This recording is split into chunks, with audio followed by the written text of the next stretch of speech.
tous, c'est Chacha de la page Un bon livre à lire. Aujourd'hui, je vais vous parler d'un roman qui est vraiment super sympa.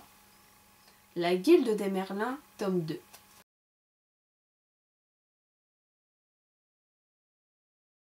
Oui, le tome 2.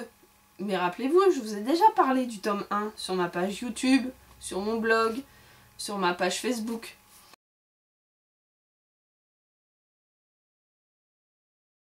Alors, pour vous résumer, le tome 1, ça parle d'Arthur. Arthur, c'est un jeune nantais qui va au collège, tout ça, et donc une fois en sortant du collège, il y a un vieux papy qui vient le chercher dans une belle voiture noire en lui disant que sa mère est à Londres et qu'elle a eu un grave accident et qu'il doit le suivre et qu'il l'emmène chez sa grand-mère à Londres.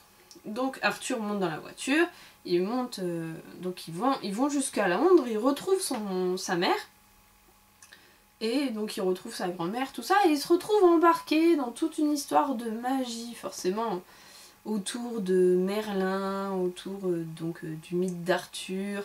Il y a des fées, il y a plein de choses, et c'est vraiment extraordinaire. On se retrouve dans un monde féerique, mais en même temps qui colle à la réalité, et ça c'était vraiment top.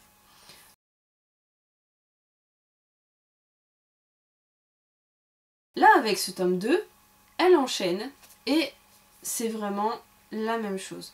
On se retrouve donc avec Arthur, qui est toujours en Bretagne, suite à la fin du tome 1, il se retrouve en Bretagne, donc dans un petit château, perdu en plein milieu de la forêt de Brocéliande. Et donc on entend beaucoup parler de tout ce qui s'est passé avec la magie, tout ça. Il y a énormément de rapports aussi avec Alice au Pays des Merveilles que j'ai adoré. Franchement, les rapports sont très bien dosés, c'est génial, l'histoire du petit lapin blanc et tout, c'est vraiment extraordinaire. Comme d'habitude, Sandrine Nouguet nous livre un bouquin au top. Niveau fantastique, on a notre dose, en plus il retrouve ses amis qu'il avait à Nantes qui sont venus voir ce qui se passait un peu en Bretagne, pourquoi est-ce qu'il lui répondait plus et tout ça. Il y a toutes des explications de magie autour de Merlin et tout ça. Vraiment, on est embarqué avec ces personnages, on est embarqué dans l'histoire et on lit et on aime et on tourne les pages parce que c'est une histoire qu'on adore. Elle arrive à nous mêler des histoires, donc comme je vous disais, de Merlin, d'Arthur, mais en même temps d'Alice au Pays des Merveilles. C'est un petit peu ce côté Once Upon a Time, où ils arrivent à nous regrouper toutes des histoires de contes et nous les ramener ensemble. À nous les faire rentrer dans une cohésion complète. C'est vraiment génial, parce que c'est pas forcément des histoires qu'on regrouperait, que ce soit Arthur et Alice au Pays des Merveilles. Voilà, ils n'ont aucun rapport à la base, et pourtant, Sandrine Nouguet nous livre encore un roman extraordinaire. On attend la suite, l'année prochaine sûrement, et je ne peux que le conseiller. Donc en plus c'est un roman que vous pouvez donner aux jeunes. À partir de, on va dire, 10-12 ans, je suis sûre qu'ils adhèrent, ils adorent le style, ça coule tout seul, ça se lit très bien, c'est un très bon livre.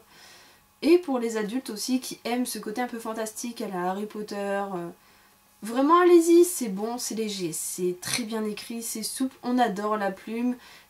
Il faut le lire parce que ça serait vraiment passé à côté de quelque chose de très bon.